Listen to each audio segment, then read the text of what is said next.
अपनी परंपरा, अपनी संस्कृति और अपने संस्कारों पर गौरव की अनुभूति करनी चाहिए।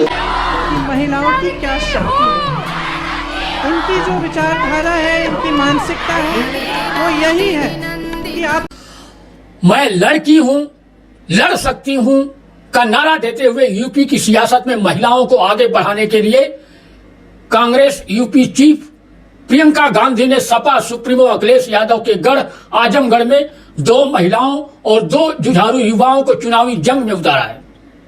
इसमें आजमगढ़ सदर से अजय विधायक के रूप में माने जाने वाले पूर्व मंत्री दुर्गा प्रसाद यादव को टक्कर देने के लिए कांग्रेस जिला अध्यक्ष प्रवीण कुमार सिंह को उनके संघर्षों को देखते हुए प्रत्याशी बनाया गया है, जबकि निजामाबाद विधानसभा में ईमानदार सपा विधायक के रूप में माने जाने वाले आलम बदी का मुकाबला करने के लिए राहुल गांधी की टीम के अनिल यादव को दांव पर लगाया गया है, जबकि सगरी विधानसभा से कांग्रेस की वफादार राणा खातून और मेहनगर सुरक्षित विधानसभा सीट से निर्मला भारती को मैं लड़की हूं, लड़ सकती हूं का दम भरने के लिए दांव पर लगाया गया है।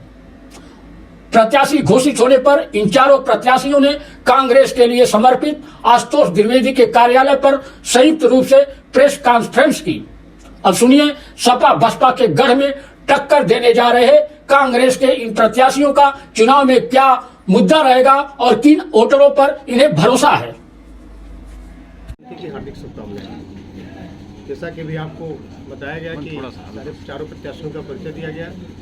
अनिल यादव जी निजामाबाद से, राणा खातून जी सगड़ी विधानसभा से प्रत्याशी बनी, निर्मला भारती जी जो महिला के अध्यक्ष हैं मेहनगर विधानसभा से बनी और मुझे सदर विधानसभा का प्रत्याशी बनाया गया। आप सभी लोगों को ज्ञात है कि मैं आप लोगों के बीच ही छात्र राजनीति से आपके बीच में रहकर आप जैसे संघर्षों से जिला अध्यक्ष के रूप में अपना 2 साल तक जो अपना कार्यकाल था, जो अभी भी अध्यक्ष के रूप में जो मैंने काम किया, जहाँ आवश्यकता पड़ी, जहाँ जरूरत पड़ी, वहाँ हर संघर्षों में खड़ा रहा। पर पार्टी ने, हम सब पर पार्टी ने जो भरोसा जताया है, हम लोगों का पूरा प्रयास है कि हम एक ऐसा विकल्प बने, आजमगढ़ जनपद में एक ऐसा संदेश दें कि आजमगढ़ की आवाम को मालूम हो सके कि लोकतंत्र की हिफाजत करने में, भारतीय संविधान की रक्षा करने में, हर पीड़ित के साथ खड़ा होने में कांग्रेस पार्टी सबसे आगे है। कि देश की आज़ादी से जुड़ा हुआ हमारा इतिहास है, लोकतंत्र की जो भूमिका है उस भूमिका को हम बखूबी निभाएं। प्रियंका गांधी जी हमारी उत्तर प्रदेश की प्रभारी हैं, हम सबकी नेता हैं। उन्होंने वादा किया था कि महिलाओं का उत्पीड़न जो पूरे प्रदेश और देश में हो रहा है, क्योंकि वो उत्तर प्रदेश की प्रभारी है, तो उन्होंने पहल शुरू की कि महिलाओं के उत्पीड़न को लेकर के 40% टिकटों में हिस्सेदारी की जाएगी। उसको ध्यान में रखते हुए पहली बार जो 125 टिकट दिया गया, उसमें 50 महिलाओं को टिकट दिया गया, जिसमें आजमगढ़ जनपद से 4 टिकट डिसाइड हुए, उसमें से 2 महिलाओं को दिया गया। तो महिलाओं की भागीदारी भी पूरी तरीके से की गई। आजमगढ़ जनपद की जो समस्याएं हैं इस विधानसभा चुनाव में, कल से हम लोग श्री गणेश करेंगे। कल गणेश मंदिर से, जो ऐतिहासिक मंदिर है, वहाँ से हम लोग अपने चुनाव अभियान का चारों लोग श्री गणेश करेंगे। और श्री गणेश करने के बाद एक उद्घोष होगा कि आजमगढ़ जिस लिए जाना जाता है, गंगा जमुनी तहजीब के लिए जाना जाता है, आजमगढ़ विद्वानों की धरती है, बागी धरती है, यहाँ पर विपक्ष की भूमिका हमेशा मजबूत रही है। जिस तरीके से भारतीय जनता पार्टी उत्तर प्रदेश में पूर्ण बहुमत की सत्ता के बावजूद, यहाँ एक अच्छे प्रदर्शन के बावजूद अपनी भूमिका नहीं निभा पाई, जिस तरीके से बसपा और सपा अच्छी खासी सीटें पाने के बावजूद भी विपक्ष की भूमिका नहीं निभा पाई, हम लोग जिसके साथ एक भी एमएलए नहीं है, जिसके संगठन पर बार बार प्रहार होता रहा, अपने जो संगठन है, जिस संगठन को हम लोगों ने विस्तार इधर भी 2 वर्षों में किया है, उस संगठन के माध्यम से आप लोग भी इसके गवाह हैं। जहां आवश्यकता पड़ी, चाहे बलिया का मामला रहा हो, चाहे गोधौरा का मामला रहा हो, चाहे एनआरसी का मामला रहा हो, या जहां जो भी जरूरत पड़ी, चाहे सर्वदलीय एकता के रूप में आलम बदी जी के अपमान का मामला रहा हो, हर जगह कांग्रेस पार्टी जिलाध्यक्ष के रूप में एक कार्यकर्ता कांग्रेस का खड़ा रहा है। और आगे भी विधानसभा चुनाव में हम इन्हीं सब मुद्दों को लेकर के जाएंगे और बताएंगे कि जो परंपराएं हैं, जो मान्यताएं हैं, जो परसेप्शन बना दिया गया है कि इनको कोई हरा नहीं सकता। वोट पड़ने का तरीका ये होता है कि इन जातियों के तरीके से वोट चुनाव को जीता जाता है। कांग्रेस पार्टी के सारे प्रत्याशी, एक कार्यकर्ता मिलकर के आजमगढ़ की जो बदहाली है, राजनीतिक बदहाली है, जो एक तरह से बदनामी की जा रही है विधायकों और सांसदों के रूप में, यहाँ पर जिस तरीके से अखिलेश यादव जी जैसा नेता जो यहाँ का सांसद है, किसी मुद्दे पर कहीं मुखर नहीं हुआ, कहीं आया गया नहीं। हम लोग विधानसभा क्षेत्रों में जाकर बताने का काम करेंगे और आप सबके स्नेह और आशीर्वाद से हम लोग विजय प्राप्त करने का काम करेंगे। घर घर तक जाएंगे और अपने को स्थापित करेंगे।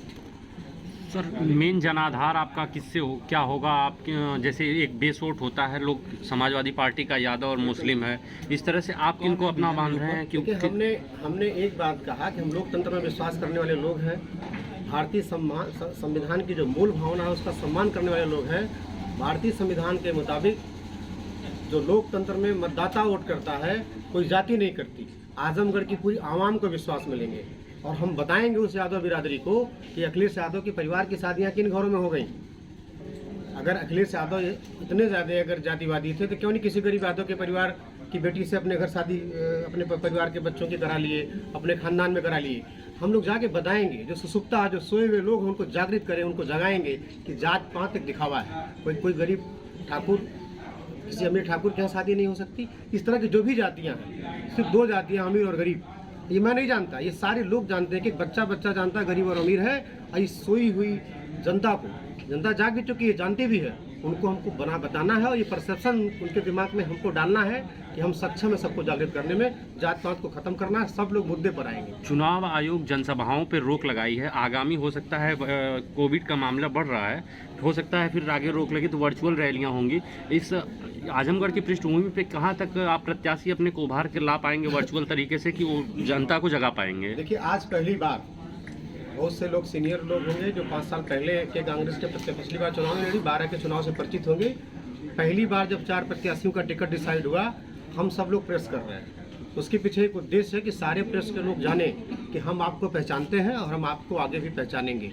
क्योंकि इस लोकतंत्र में, एक स्वच्छ लोकतंत्र में आपकी जो भूमिका है, आपकी भूमिका को भी हम अपने साथ जोड़ना चाहते हैं। तो निश्चित रूप से ये जो चुनाव आयोग द्वारा जो आचार संहिता जो लागू हुई है, इसका हम सम्मान करेंगे। इस पर हम बहुत आरोपित इसको हम नहीं करते, क्योंकि कोविड का हवाला दिया गया है। हमारी मैराथन यहाँ पर पूरी तैयारी थी, अभी भी हमारे पास सारे जो पुरस्कार हैं आ चुके हैं। उसके बावजूद भी हम लोगों ने टेंट लग गया था, हम लोगों ने रैली को कोविड का हवाला देते हुए, जो कोविड के को ध्यान में रखते हुए श्रीमती प्रियंका गांधी जी ने कहा कि हम लड़कियों को दांव पर नहीं लगा सकते। तो कोविड का हमें भी ध्यान है और जनता को हम कोविड से बचाने के लिए हर संभव प्रयास करेंगे। जो गाइडलाइन उसका पालन करते अपनी बात अंतिम लोगों तक पहुँचाएंगे। पार्टी का निजामाबाद का प्रत्याशी हूँ और साथ ही साथ पार्टी में संगठन सचिव हूँ। जैसा कि आजमगढ़ के मेरे जिला अध्यक्ष प्रवीण कुमार सिंह जी बता रहे थे कि हमारे लिए चुनाव जो है वो लोकतंत्र बचाने का चुनाव है, हमारे लिए चुनाव आजमगढ़ के विकास का चुनाव है, हमारे लिए चुनाव आजमगढ़ की गरिमा और अस्मिता के सवाल का चुनाव है। हम ये चुनाव मुद्दों पे लड़ेंगे, जो आजमगढ़ की बदहाली है, आजमगढ़ में जो बेरोजगारी का सवाल है, आजमगढ़ में जो नौजवानों का सवाल है और आजमगढ़ में जो उत्पीड़न का सवाल है, उन सारे सवालों पे कांग्रेस पार्टी ये चुनाव लड़ेगी। और आप सारे लोगों के माध्यम से हम लोग आजमगढ़ की आवाम को ये भरोसा दिलाना चाहते हैं कि जिस तरीके से कांग्रेस पार्टी आजमगढ़ में हर मुद्दे पर, चाहे वो दलितों का मुद्दा रहा हो, चाहे अकलियत समाज का मुद्दा रहा हो, चाहे हर कोई जाति बिरादरी का पीड़ित रहा हो, शोषित रहा हो, वंचित रहा हो, उसके मुद्दे को हम लोगों ने सड़कों पर लड़ा है। उसी जज्बे के साथ अगर आजमगढ़ की जनता हम लोगों को आशीर्वाद देगी तो हम इन सारे मुद्दों को सदन में भी उसी तरीके से लड़ेंगे।